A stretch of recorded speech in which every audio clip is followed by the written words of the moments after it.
like an introduction. So today this is our fifth week. We're going to talk about verbalizing postures, critique of voice and voice technique, props, basically how much we use props.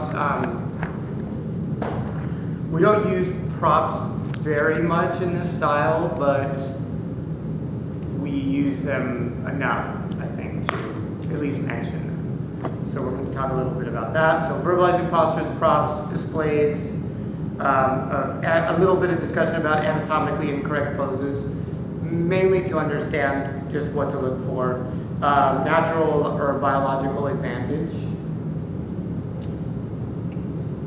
relationship of challenges to specific poses in relationship to a biological or a like an athletic disadvantage, because there are certain sports, for instance, that give you an athletic disadvantage to doing yoga.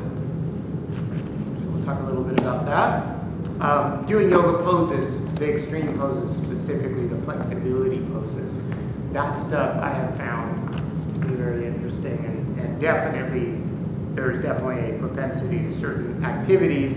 One doesn't always help their yoga. You know, I have seen that, so we'll talk a little bit about that. Public speaking, tempo, rhythm, that's just more to talk about rhythm, what rhythm is, why you have to think about it, why rhythm is important. You know, is rhythm important? Right, those things, something to consider. Music and rhythm discussion, so that's music in relationship to rhythm, because there's really, classes have rhythm without music, too. Something to consider as well. Does the class have rhythm? Create a playlist and write out, so the specific curriculum is create a playlist and write out average beats per minute. Name 3 anatomically incorrect poses and why they're not anatomically correct. And that will cover the topics of all the topics we're going to discuss today. We covered ethics. Any questions about ethics or comments, statements, ethics, code of ethics? Did you watch the video? Yeah, I watched the beginning of it. I need to catch up still. All right. I know, there's a lot of video. I mean, it's hours of video. Yeah, I know. But definitely I want you have to watch the code of ethics, because some of that stuff is on the test as well. And it is sort of a revamped code of ethics too. It's not like, I didn't just copy and paste from somebody else, because a lot of the code of ethics was not modern, I think. It wasn't, you can go here.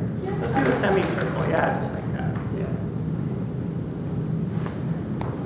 And so we covered code of ethics. That was a really important one to get. Yeah, you have to do the code of ethics for sure. Plus, you're going to want to know it too, because it was a discussion about females in code of ethics. I talked a little bit about, there's a lawsuit against a woman, sexual harassment lawsuit against a woman.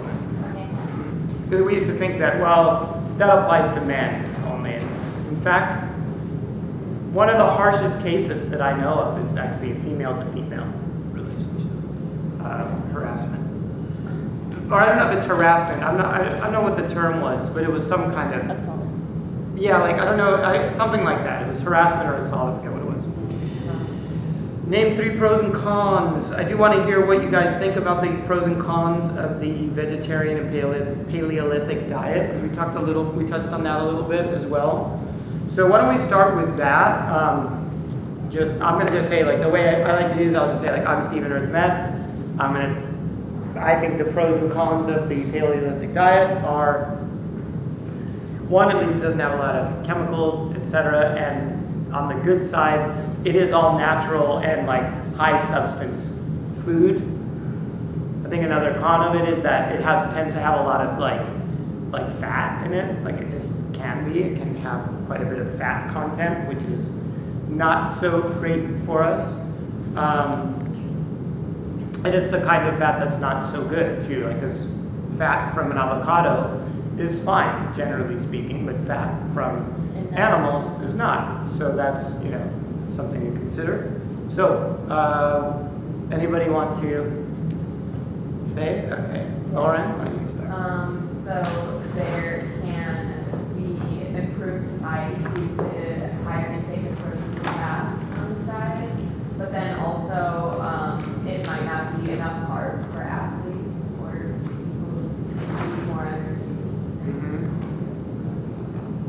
although the paleo people would be like, no, but Yeah. I would agree because you sometimes need those high. Yeah. Actually, we found, I can just say when we were training for triathlon or long distance things, that we actually would use sugar. I mean, I hate to say it, but when you're on a bike and you're burning like 600 calories an hour anyway or more, we use sugar. We would just eat like these sugar gels, because otherwise we would get like calorie deficient. Your body would have trouble performing. And I actually would experience that after 2 hours. So, any other ones?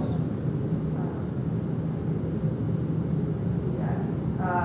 It can get, well, I would like bet online for like the cons, but like two of them were like the low carb thing can like potentially lead to lethargy, but that's like another one is that it can get expensive if you're like constantly getting like whole non-preservative like fresh produce. Yeah. Mm-hmm. That's a big thing with, and also the paleo substances. I don't know, the paleo powders and the paleo bars and the paleo this. I'm like, okay, for a little while I did paleo just to try it, and it was very expensive, those bars and all that stuff to really truly stay paleo. There's also no preservatives, which is a problem actually for like the modern human being, because we're so used to So no beans, right?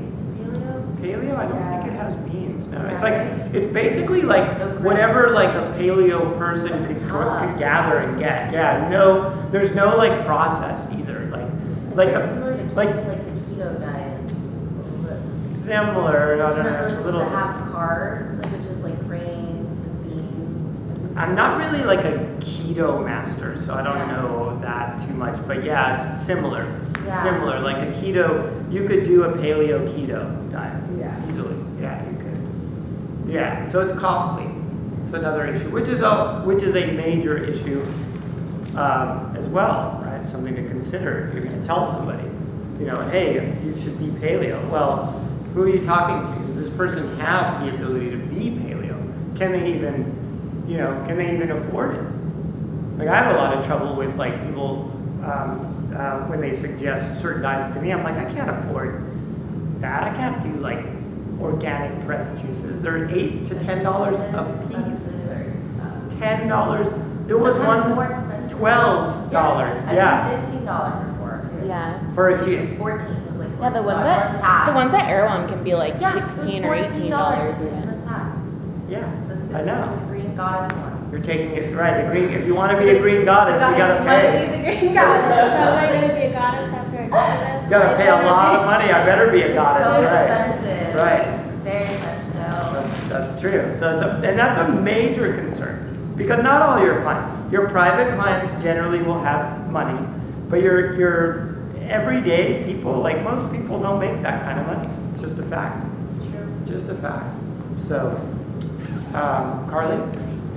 Yeah, I had similar ones with regards to paleo. One that I also had was just, although there are certain ways that you can derive calcium while you're still on a paleolithic diet, like through like dark leafy greens, since you can't eat dairy, it could be, you might not be getting enough calcium, especially in women. That's what they say. Although you can actually, but yeah, it's harder. It can be harder if you're used to. If you're like Again, you're eliminating changing all your your diet, dairy. right. Calcium in almond milk? I don't know. Broccoli, I think, has a lot of calcium. Yeah, like there are a lot of, you can get calcium from vegetables. I don't eat You can get it. calcium other ways. Broccoli, wheatgrass, I Spinach. think spinach, things like that have calcium as well. So you can get it. It's a mineral. A lot of the plants that grow like in the ground, like spinach and that stuff, has calcium too. So, the issue with this too, that it is written about. You read the articles online about paleo. They talk a lot of. You also get a lot of food spoilage. So like your natural organic spinach that you paid like $7.95 per pound or whatever for, like spoils right away. Yeah. Because it has no preservatives or the treatments. I don't know what treatments they put. For instance, I'm trying to think of McDonald's French fries, or I remember when I was a kid once, my brother, I don't know why, but he stuck one of like the McDonald's buns on the ceiling of our garage, and literally, I swear to God, the thing dried out. It never molded. It never, like, it preserved itself. It dried out, and like, I swear you could go back 2 years later, and it was like a dry biscuit. Like, it never molded, nothing. So it had so many things. Yeah, isn't that weird? So you're eating that too, but yeah. Preservatives. They do preserve your food. So when you go to paleo and you're eating paleo, and paleo has to be, this is my opinion, but it should be organic because paleo was organic. It was all natural harvested stuff. So, is anybody here paleo? I kind of, when I want to be like leaner, I go say the keto. So it is paleo. So yes, I would steer from Is grains keto- and processed foods. Is keto paleo though? And I mean, it's ketogenic you're not is- supposed to eat carbs, so no sugars. So the one thing is maybe fruits. We're Yeah, not really but- supposed to eat fruits in keto, but I still kind of like if I wanted sugar, like I would just not get the processed sugars and I would have some fruit. So Right. in ways, it was very paleo. You can't have grain. You don't eat grains or beans. Those are carbs. I think And Right. keto's. potatoes- I what think about like potatoes? paleo isn't keto, but keto Is Yeah, paleo. paleo, So yes, I'm paleo. Because I lean towards Yeah, a lot of I mean- the paleo ways for sure. Yeah. Because I eat fresh foods. I steer from processed foods, and I try my best to stay away from carbs. And it's just hard. It is. It's It very is hard. Paleo's carbs. hard. Yeah, I mean that's what. Well, also for someone like me, because I'm on the Vata side of body type. So Vata is a fast metabolism, and so I need carbs. When I train, if I don't have carbs when I'm working out, especially So faint. for hours, I get I get a headache. I literally start getting sick. I don't perform well. It's literally I lose performance. So, not every diet is right for everyone. I did pretty well on the paleo when I did it for I think I did it for 10 days or something. That was okay because I was able to. Did you sustain notice it. anything in your body different? Not really. I was craving the carbs. I was craving things like junk food really bad. Yeah. I started craving fries Processed or something. foods. Yeah, processed foods. Because there's something in those foods It's that's addictive. Yeah. It's a drug. There is. There's something in whatever. Let's just say a milkshake or something. There's something in that because when you stop doing it, or at least for me, I start Processed craving sugar. that stuff. Yeah. Yeah. Especially processed sugars. It's a drug. It's a drug. It's so good. It's good. It's right. Tastes It's good, but not good. But it takes extreme discipline. But what's good for us as teachers is I have done a little bit of most of those diets. The keto one I tried, although keto, the reason I stopped keto really fast was because of all the fats. And I'm 50, so I'm I'm going to be 50 in 20. My wife always catches. She's like, you're not 50. Okay, I'll be 50 in 25 days. So I might as well be 50. And for me, that kind of level of the fats and stuff that are involved in that would I think I would get a heart attack. I don't know. I was afraid of getting a heart attack. It's also not good for your cholesterol. Yeah, it's not. So I was I'm not doing this. Maybe in my 20s I could have sustained it longer, but I just, I felt like I was kind of endangering myself, especially with the fats and stuff. My aunt is a nutritionist, and she's a doctor specifically in diabetic concentration and stuff like that. So I always ask her a lot of questions just about whenever there's a new diet or things like that. I'm what are your thoughts on this? And one of the biggest follies of the keto diet is just that people think it's also people aren't even doing the keto diet in the way that it really, it's people aren't actually doing the keto diet. It was initially came about as a diet to help certain patients who are prone to seizures. It was especially children. There was something about the fats and taking out the carbs that in some seizure people that seized, it helped level them out. But a lot of people now will just have meat and butter and things like that, and they'll like act like they'll like think they're doing the keto diet, but they're actually not even doing it to the full extent in the way that it's like actually doing. Putting you in ketosis. Oh yeah, I agree. Because I tried to do it, and like I feel like I only like leaned out and really lost weight because I was just cutting carbs, and I don't think I was actually in ketosis because there was times I still kind of had the couple grapes or like a pineapple, and like you know what I mean? I wasn't like you had a couple, right? You it's know, not but keto. the effort I think is what made me lose weight, not the being in ketosis. I don't Yeah, think I was like that's really what, and fully that's where it can be ketosis. dangerous because if you're not paying attention to things like your cholesterol too, Yeah. like if you just do the diet and even though you're not eating sugar and stuff, you're just having all these fats all the time. Yeah. It's like it can be dangerous for you. For sure. Yeah. Agreed. Yeah, we have to be very careful when it comes to Diets. diets. And that's why, again, like all of those diets, so the keto, the juice fast, the fasting, the extreme fasting cleanse that some of you did. I know you did it, 'cause I remember She you was were the here. best one Did anybody out of else do all it? of Did anybody else I'm- fast? No? I tried my did a best. fast. You did a fast? What was your fast? I just did a day of fasting. Okay. Yeah, that's like pretty much all I can do as far. Try a Yeah. couple, try 2 days. Okay. Let's see, because the purpose of the lesson is to know what your students are going through. Yeah. That's all. That's the main reasons. Like I knew you were on like your second and a half day, almost third day. Tough. So you understand like how hard it is and like the mental. The thing too with not eating is that there's like a mental thing, like a depression almost that kicks in for a lot of people. That you'll be a better teacher because you'll know what they're going through. You know, and that's if you can relate to people, it will help your ability to teach, in my opinion. It's really not my opinion. I mean, that's like, you know, whatever. And the other thing too with diet is try to stay, like, again, I'm not a huge dieter. Like, I pretty much fast from whatever I've eaten the night before until about 12:30 the next day. So that's what it is. It's usually about 14 hours, give or take.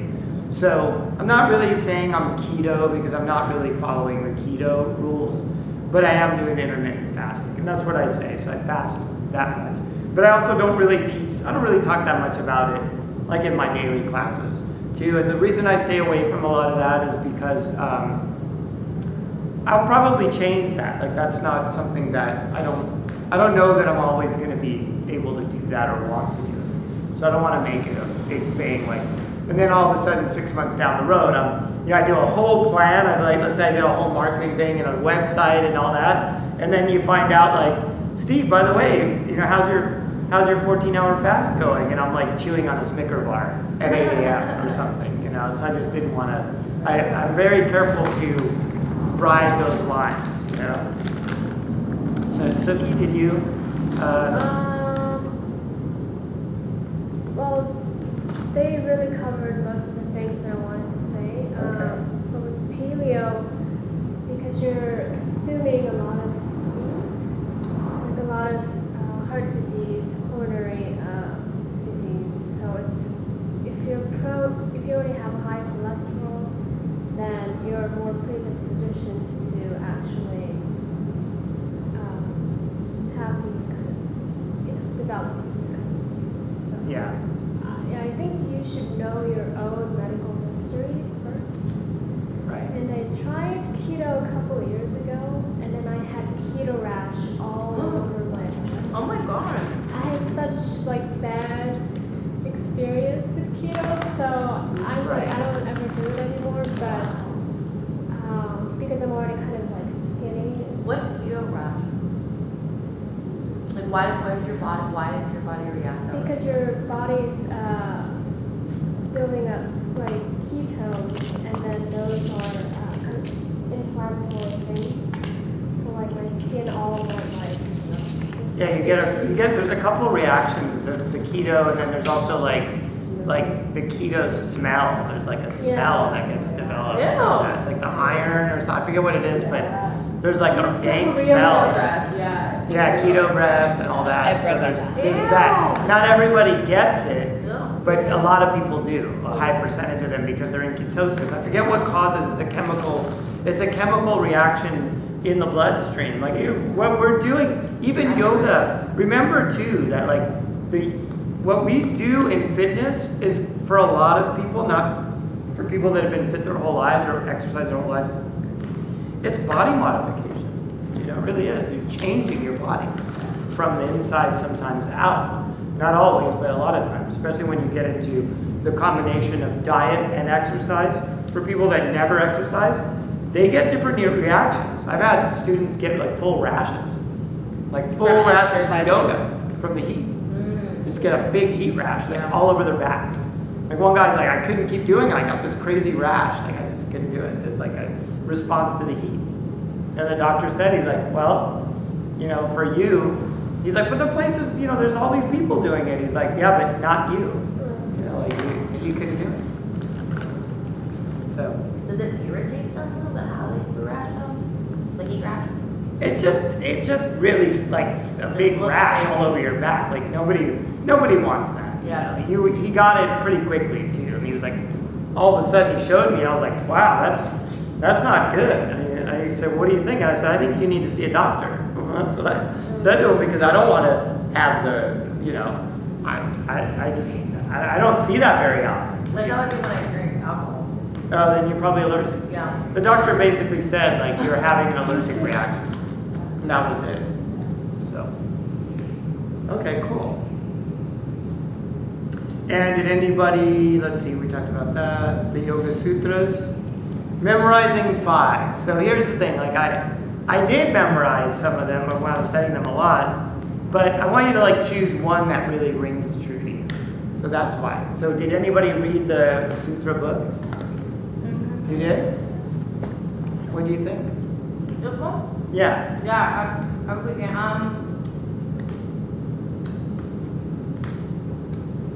I like how they break everything down. I don't know. So I've read through most, like the beginnings of everything. I'm kind of getting through each of them. It's dense. It's definitely And this dense. one, It's I deep. don't know. I really liked it because it just explained everything really well. I don't know how to get into that. Kind of makes like a science out of spirituality in a way. Like there's a lot of parallels between it and quantum physics and stuff. That's a really like kind of I don't know how they figured this stuff out hundreds and hundreds of years ago, but somehow there are direct parallels between like one of the things that I remember from this particular book was the 3 gunas. Did you guys read about that? So what did you find? What was your experience with Wasn't it? it like in the way that you are, it's like the way it's like your responses are like, you're always in like specific states and those are the gunas. Kind of. Yeah, I mean they're kind of principles of nature. They're sort of the three principles of nature. So again, there are many translations to this, but sattva, rajas, and tamas. So sattva is like the power of the mind and light consciousness. Rajas is force. So like force, physical action, the force. And then tamas is inertia. So it's like the inertia of a challenge or something. Something's been going a certain way for this long. So you need to use your sattva, your mind, and rajas, physical action, to overcome tamas, the inertia of the challenge, whatever it is. So that's what I really like about it. And the 3 lines you see on the forehead of Brahman, the East Indian, you ever see those 3 lines? You see 3 lines here and 3 lines here. Those 3 lines are symbolic of the 3 gunas. In some traditions, again, I'm trying not to not every single person that puts the 3 lines wants or even knows maybe that that's where some of them originate from, but it does originate from the 3 gunas. 3, you see it on Brahmin priests. You see those lines? The 3 gunas. And the 3 lines in my logo, those 3 lines are symbolic of the 3 gunas. Yeah, so this is sattva, rajas, tamas. Now what I love about that one is that's a really good one to play with in your mind and in your life. Because if you have a challenge, those 3 principles apply. Right? If you have a challenge, whatever it is. So what would be a challenge? Like what's a challenge that, Suki, I'm going to call on you. What's one of your challenges right now?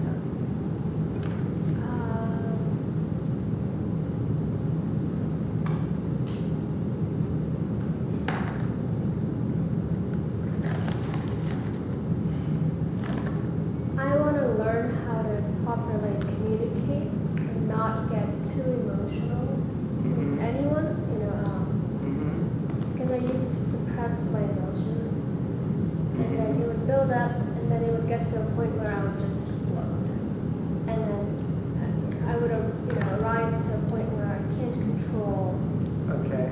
my behavior, and so that's why I work on it every single day. Right, and that's a challenge. So the challenge would be to perhaps be more communicative on a regular basis. So that's rajas. So that's going to take effort, right? The awareness of that you have this challenge is sattvic. So that's like consciousness, right? So that's like light mind consciousness. Hey, I'm not communicating and I'm blowing up. Being aware of that is sattvic. It's truth. Sat is truth in like the northern, sat. So, hence the Satnam meditation, remember? Can we do that one? Yeah. So Satnam. So, and then the tamas is like the inertia. What's sort of the long time stuck challenge as to why you're that way, right? Because in the past you're holding back from saying stuff. And that may be cultural too, right? Do you think it is? Yes. Okay. So that's even like past life inertia, one could argue. If something is cultural, right? Then that's even past life stuff that you're dealing with. You're dealing with, a cultural thing. So that's very perfect example of tamas, the challenge, the inertia, right? When something's also like set in motion, it has that inertia in it, right? So there's thousands of years of that. That's like behind this way of being.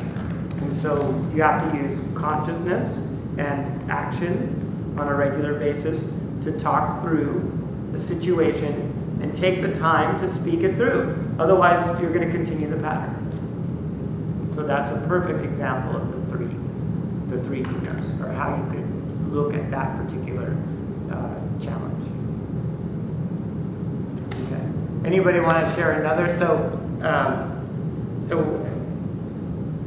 the one that I like the most is my favorite, although I guess you're not supposed to have a favorite, but we all do. My favorite aphorism is yoga chitta vritti nirodha. And it just is like the basis of the whole yoga practice. It means yoga, the practice as we know it, yoga, or union. Chitta means like consciousness. Vritti means whirlpools, spinning. That's why parivritta parshvakonasana is twisting half side angle pose. Parivritta, so vritti. Yoga chitta vritti nirodha, which in English means like to be calm and still. Okay. So yoga is practice to calm the whirlpools of consciousness in your mind, to make them still, nirodha, or make them calm. Okay, so that's an aphorism. And that's a reminder of what this practice is about. Okay, without, going into extreme detail, which we could, right? Because we could talk about each one of those words. So an aphorism is a short, pithy statement about a subject, whatever it is. It's a very dense, right? It's how they say, Patanjali condensed the teachings of a whole cosmology into these short verses, or the aphorisms of Patanjali. So when you are doing a practice like yoga, the things that are making your mind not still, right, or causing turmoil in your mind are the things that are a tamasic energy to your practice. I'm sure many of you have been in a relationship at times, and you're like, this relationship, like there is a point where a relationship gets to be too much, and it's too much of a tamasic energy in your life, and you're like, you know what? I'm just going to do my yoga. I've done this before. I'm like, you know what? I'm at more peace without this than with it. So I'm going to be without it and just do my practice. Now that was before. But still, What are some other sutras that you guys, did anybody else find a sutra that rang true? Did you? I don't have the Sanskrit version, but Okay. it says non-attachment is self-mastery, it is freedom from desire for what is seen or heard. And then like under that portion, they related it to like Christianity and like there's a quote that says, "For my yoke is easy and my burden is light," and the whole notion of like an ordinary, undiscriminating life withdrawn from like sense attachment is one of greater inner peace than holding on to things and letting things bring us down. So I totally felt that, yeah, sometimes it's easy to be like, oh no, these things bring me happiness, but actually like releasing them, there's like so much calm to be found in that, which kind of like relates to what you were saying. And yeah, I felt like it was profound. It's small, but it's profound to think about like the way release, which is common sense, release causes us to be less burdened, but especially when it comes to like our sense attachments and like, the way it pertains to ego as well.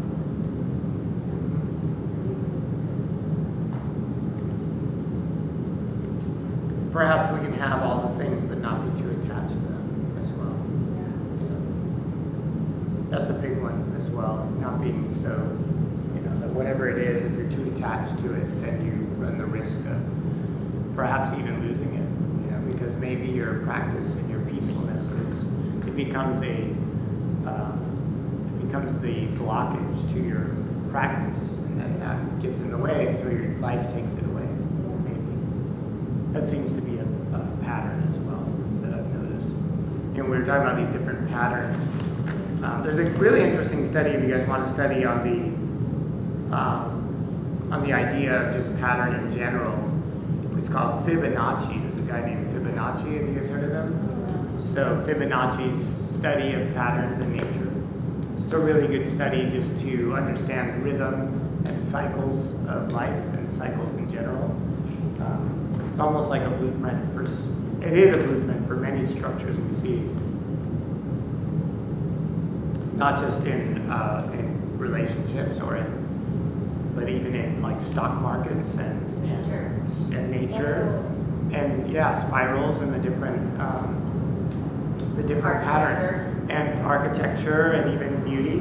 There's a guy who did a whole thing about beauty. Yeah, you're right. That was like the eyes and the placement and even your body proportions and stuff like that, which is controversial because what is beautiful? Beauty is in the eye of the beholder. Well, yes and no, because there's also like the averages, right? There's certain things. There's a math behind it. There is. There's this sort of like divine measurement, right? I forget the exact term they use, but there's The golden ratio? Yeah, the golden ratio. Yeah. Fibonacci kind of relates to that golden ratio. So that's something also to think about. Also, and a lot of people do what we can do with these. So what I like about the sutras is you can also chant the sutras. So like, instead of talking about them, you can actually turn the sutra itself. Let's say there's a sutra that you really like, whatever it is. Let's say it's the one I said, the Yoga Chitta Vritti Nirodha. It really rings true for you. You could take that and then chant it and turn it into a practice.